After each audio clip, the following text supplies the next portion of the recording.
St. Paul's, you may well have been called, anointed, and appointed to engage the work that saves us all, the work of love, the work of creating God's beloved community. That may be your destiny, whether you like it or not. That may be who you are called to be and who you are called to help us all to become. But the more I wrestle with these scriptures, with the Bible, the more I am convinced that it's not complicated. It's hard, but not complicated. That God came among us in the person of Jesus of Nazareth.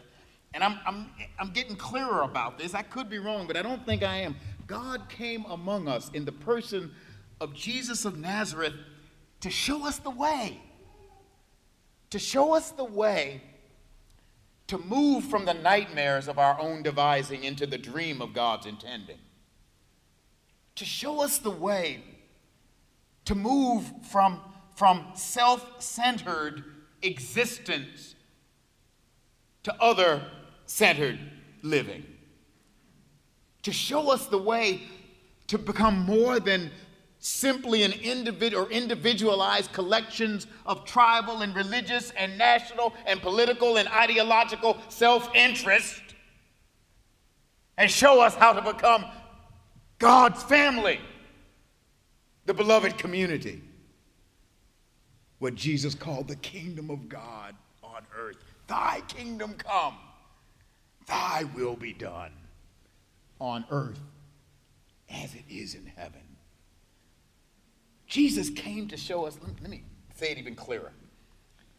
Jesus came to show us the way to be right and reconciled with the God who created us all, and the way to be right and reconciled with each other as children of that one God and creator of us all. And in so doing, he was showing us how to become God's family, children of the one God and brothers and sisters of each other. Dysfunctional, but God's family nonetheless. Jesus came to show us the way to become more than a fragmented, segregated, separated humanity, and the way to become God's beloved community. And the way is found in one word: love. God so loved the world that he gave his only Son, that whoever believes in him should not perish, but have everlasting life. God so loved. It's not an accident that every time Jesus talks about love, he also talks about the crucifixion. Everything Jesus has to teach about love in John's gospel is either in reference to Jesus sacrificing himself on the cross or actually in the context of it. John 3:16, the gospel you just heard. Just as Moses lifted up the serpent in the wilderness, so must the Son of Man be lifted up. Right? You remember that part? And then he says, so God so loved the world that he gave his only begotten Son, to the end that all that believe in him should not perish, but have everlasting life. Pointing to Jesus sacrificing himself, if you will, on the cross, and somehow seeing a link between that self-offering, that self-sacrifice, and love. The next time Jesus talks about love in John's gospel is in John chapter 13 through 17. And guess where that is? It's the Last Supper. It's in John's version of the Last Supper that Jesus says, a new commandment I give you, that you love one another. It's at the Last Supper that John says, as the Father has loved me, so have I loved you. Now abide, dwell, live in my love. It's at the Last Supper, he says, by this everyone will know that you are my disciples, that you love one another, as Judas is slithering out of the room. Love. As Peter feigns loyalty and will soon deny that he even knows it. Love. As in the midst of prayer in the garden, soldiers arrest him. Love. As Judas betrays him with a blistering kiss. Love. As they tie his hands behind his back and march him before the rulers of the world. Love. As high priest and religion conspires to do him in. Love. As Herod and economic and business interests conspire to do him. Love. As Pontius Pilate, representative of the empires of the world. Love. As he's tortured. Love. As they lay him on a cross. Love. As nails pierce hands that only healed. Love. As he is hoisted and lifted up. Love. As he breathes his last. Love. And after that great getting up morning, when he rises from the dead, and the brother did get up. Y'all want y'all to hear that. I don't know how it happened, but he got up. If he didn't, I'm going home. After that resurrection, what does he say to Simon Peter, Simon Bar-Jonah, Simon, son of John, do you love me? Something about this sacrifice on the cross, something about this self-oblation and self-giving is tied intimately to love. And I got a feeling Jesus is trying to teach us and show us something, that love is the way that will lift us up. Love is the way that will set us free. Love is the way that will create a new humanity, a beloved community. Let me tell you what, I think I see what's going on here. What's going on was, if you think about it, think about it. Do y'all remember Evel Knievel? Jesus wasn't Evel Knievel. Evel Knievel would do like stunts and all sorts of stuff to make money and to do a show. Jesus wasn't doing a stunt on the cross. He wasn't Evel Knievel. He wasn't going to make any money out of getting crucified. Right? He wasn't going to get anything out of it. You know what? Jesus didn't sacrifice it. He didn't sacrifice his life because God the Father was angry at him. That's bad theology. Y'all hear me? That ain't got nothing to do with the Bible. I said ain't for emphasis. It doesn't have a thing to do with Scripture or the tradition. God wasn't angry. God was loving. Jesus gave his life not to appease an angry deity, not for anything he could get out of it. He gave his life for the good, the welfare, the well-being of the world. God so loved the world that he gave, sacrificed. Jesus was showing us that love is the way. Stay with me now. Because love is the prescription, the antidote. It is the cure for self-centeredness, selfishness, which is what the Bible and tradition calls sin. That's what sin is. It's not about picking your nose in public. No. Sin is about a self-centered existence. It is a reverse Copernican revolution. I think Copernicus was the one that said the sun was the center of the universe, not the earth, not us. And the church had a fit about that. Anyway, nonetheless, it was Copernicus. Well, the reverse Copernican revolution is where not the sun is the center of the universe. Michael is the center of the universe. I am the center of the universe. That is the nature of sin. That's what that's about, a self-centered existence where it's all about me and to heck with you. And that's what sin is. And it is the most destructive force in the universe. Self-centeredness, selfishness, call it what you will. it is destructive. It destroys families. It destroys communities. It destroys nations. And left unchecked, it can destroy the world. Jesus died to save us from sin, self-centered selfishness. That's what love is about. Y'all see where I'm going now? God is love. The source of love, the origin of love is actually God. And it is the dynamic energy that created this world, that can save this world. It is the unselfish love of God lived among us. And imagine your homes. Imagine this church. Imagine this diocese. Imagine the Episcopal Church. Imagine the Anglican, Lord have mercy, the Anglican Communion. Imagine Congress. Yeah, I know, that's tough. I know that's a hard one. Imagine the United States, imagine the world if love ruled instead of selfishness. We would all be set free. You see what's going on here? That's what this cross is about. That's what the sacrifice of Jesus is about.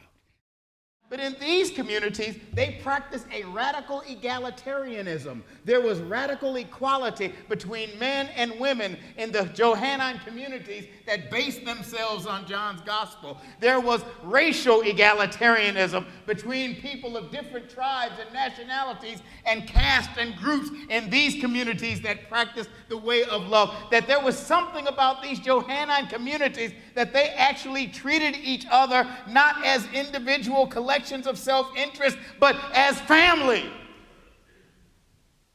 And John tells the story that while on the cross, Jesus looked down and saw his mother and saw the beloved disciple and said to his mother, "Woman, behold your son." And to the beloved disciple, "Now behold your mother." And John's gospel says from that day, the beloved disciple took her into his own home as his own mother. And it is after that, in John's gospel, that Jesus says, "It is finished. It is accomplished. Therein is the will of God." And he breathes his last. God's dream, God's passionate desire is that we would become God's beloved community here and unto eternity. That's God's dream. That's the will of God. And that is our hope. Treat every girl the way you want somebody else to treat your sister, because that girl is your sister. Treat every boy the way you want somebody else to treat your brother, because that boy is your brother. Treat every woman like she is your mother, because she is. Treat every man like he's your father, because he is. Treat them like members of your own family. Relate to them with the same dignity and honor and respect that you want for your own family. And then go out, and he used to get on us about this, go out and be part of the work of making a society and a world where every man, woman, and child, no matter who they are, no matter their race, no matter their class, no matter their sexual orientation, no matter their gender identity, no matter their political party, where every man, woman, and child is a child of God, brothers and sisters of the one God who had created us all. That's what I'm talking about.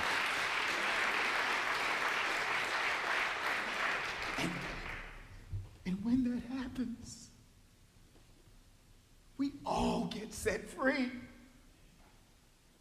Free to be what God dreams and intends for us all. About a year and a half ago, I was visiting one of our dioceses, and it was diocesan convention. And one of the, probably Friday evening, I'm guessing, we had the convention banquet, which is customary. That's not unusual in various dioceses. Anyway, we had convention banquet, and I think I spoke at the banquet. And when it was over, we were taking selfies. Yeah, previous presiding bishops hadn't had that experience. It came in. I was the lucky one to get in just in time for the selfie. But anyway. So anyway, we were sitting and taking selfies, which is fine. I mean, so we were taking plenty of selfies, and people were lining up, and we were busy taking selfies and that kind of stuff. And I could see off the side of my eye, if you will, a large guy. He's a big guy, big white guy. I mean, he had a beard. He was really big. I mean, he was big. And I could see him kind of out of the side of my eye. I've been around long enough to pay attention to the environment you're in, just kind of pay attention. So I was aware of him. And he kind of looked a little foreboding, which is what got my attention. But, he was in line like everybody else, but he didn't have a camera in his hand, which is also gave me some pause. But I continued. And so we're busy taking selfies. I'm signing books and taking selfies and saying hello to everybody and that kind of stuff and having a wonderful time. And finally, he came up and looked at me with this, not fierce, but intense look. And he said, "Can I talk to you?" And I said, "Yeah, you do whatever you want." Yeah. And he said, "I want to thank you." And I said, "Sure, but I don't, why?" Yeah, but I didn't know what he was thanking me for. He said, "'Cause you're my brother." So I exhaled. And he went on to say that he had grown up in a home where his father was something in the Klan, and his grandfather was a wizard. And he had grown up and been taught that somehow Christianity and white supremacy were the same thing, and that all other races were inferior and to be wiped out. He said that's what he grew up with. And he went off to school and struggled with that, but didn't resolve it. I mean, knew he didn't believe it anymore, but still didn't resolve it. And it was after he left school, graduated, I think, that he was living somewhere in Arkansas. I don't remember where, but in Arkansas.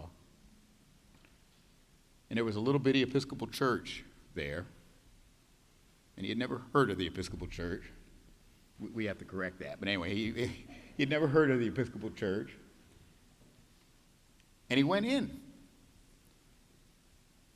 And he said, those people in that little congregation took me in. And I told them who I was. And I told them my story. And they loved me anyway. And they showed me another Jesus and another way. And they taught me that we're all brothers and sisters. And I just wanted to say thank you. And I said, you don't have to thank me. I didn't do it. Jesus did. So if you cannot preach like Peter, and you cannot pray like Paul, St. Paul's, just tell the love of Jesus, how he died to save us all.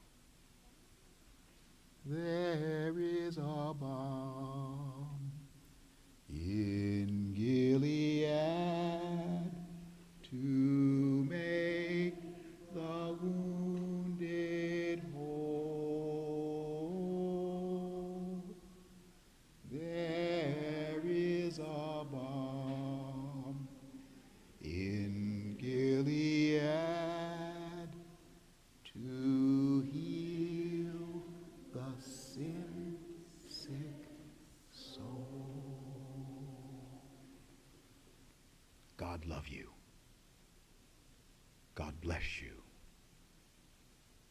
And may God hold us all in those almighty hands of love.